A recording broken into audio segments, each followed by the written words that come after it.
I am so excited about this. Let's play a game of what if with Craig Button and the Team Canada Olympic roster. Craig, welcome, first of all, to the very popular Fireside set. What do you think? Are you feeling toasty warm in your home? Well, I have a fireplace. We have a couple of fireplaces, as a matter of fact. But you know what? That look, your comfort level is like out of this world. Mm-hmm. I mean, forget about the warmth. You can't fake comfort, Jay. And you're sitting there as relaxed and as comfortable as I've seen you in any time, maybe. I really appreciate that, Craig. And that's really has a lot to do with the fact that it's just so darn cozy in here. And you were so nice to put together what your Team Canada roster would have looked like would the NHL players have been going to the Olympics. So we're going to go through it, and we're going to begin with Craig's forward group.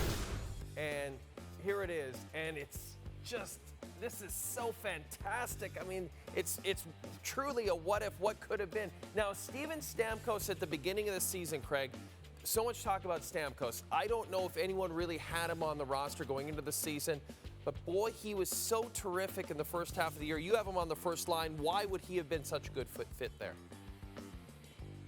Well, he's had a fantastic season, and a fully healthy Steven Stamkos has shown what he's capable of. Now you have Connor McDavid. Connor McDavid opens up so many opportunities all on his own, and he's got that great ability to find you. So what does a player that can set you up need? He needs that great finisher. Steven Stamkos is that great finisher. I don't see a better fit. At one point in time, Jay, I thought, McKinnon and McDavid can play together, all that speed. Maybe it could be like Lemieux and Gretzky in '87. But as I thought about it more and more, speed isn't what McDavid needs. He generates enough space and enough opportunities on his own. He needs a guy that's going to finish the brilliance. Steven Stamkos is an excellent finisher. Okay, defense. And it's a young group because you had Alex Pietrangelo, one of the three players who was named automatically to the team, along with Connor McDavid and Sidney Crosby. Pietrangelo's the only defenseman you have over 30 years old, and the only one with Olympic experience. Was that a concern for you at all when you came up with this list of 8 defensemen? Not one bit. Jay, I'm looking at the quality of the player and the talent level available to Team Canada. And I think when you look at that group of defensemen, to me, I see quality all the way through the line. Shea Theodore is awesome.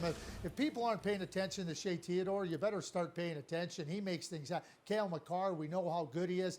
I love Darnell Nurse with Cale Makar because he's big, he's strong, he's rugged, he's physical. And I think his type of game can complement Makar and allow Makar to just do his thing.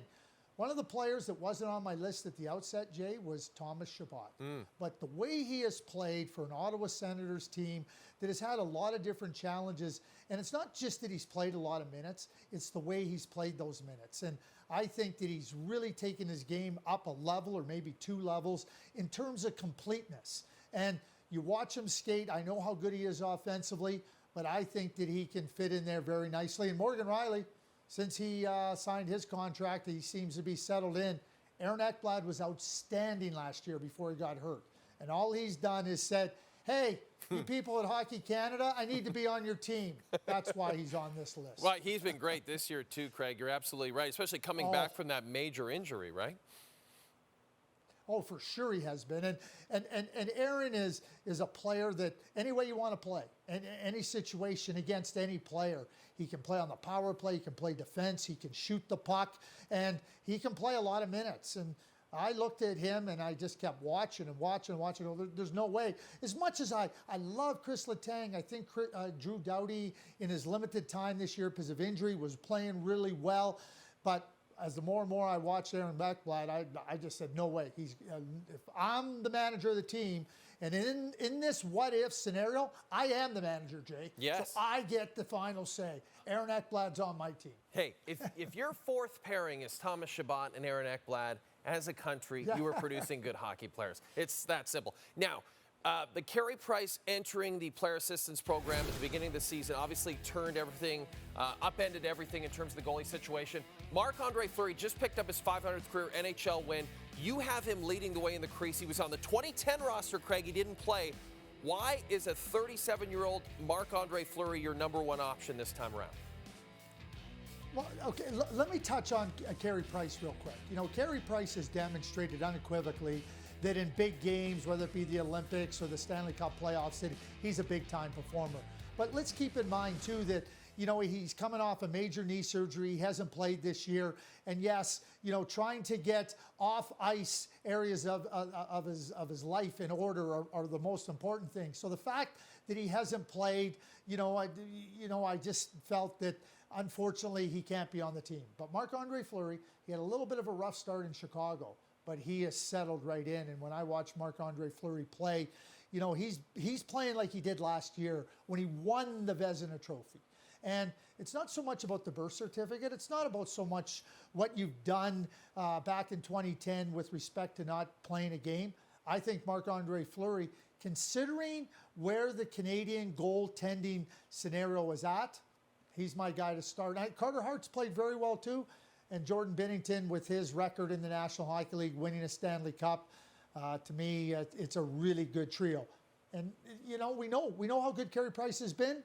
And, you know, unfortunately, just hasn't been able to play to get his way onto the team. And hey, listen, if it turns out to be like a punch-up at Pisatani kind of situation, again, Craig, you got Binnington on the team, and he can take care of business in that department.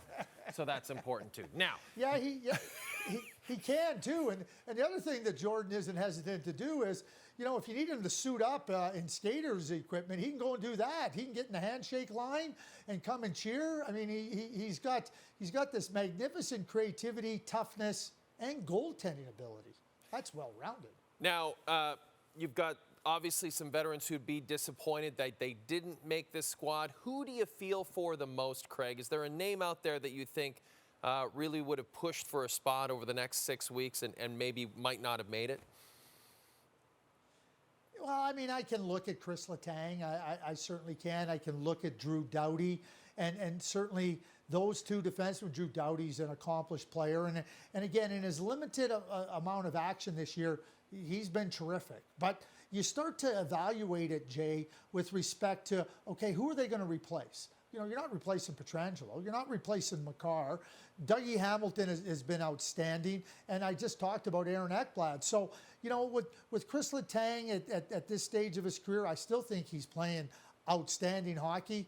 And Drew Doughty with that experience, and you touched on it, you know, maybe that's a consideration. But those are the two players that I really, and Carey Price, and certainly Carey Price. Those are the three players that when you consider it, if the NHL players are in the Olympics in 2026, it's hard to picture a scenario where those three players are candidates to be on that team. I mean, you look at your defense, Craig, and if you're looking ahead to 2026, and this is a positive for Canadian hockey fans, boy, does that defense look great 4 years from now. It would look great now, but it's going to look even better 4 years from now when they have a little more experience.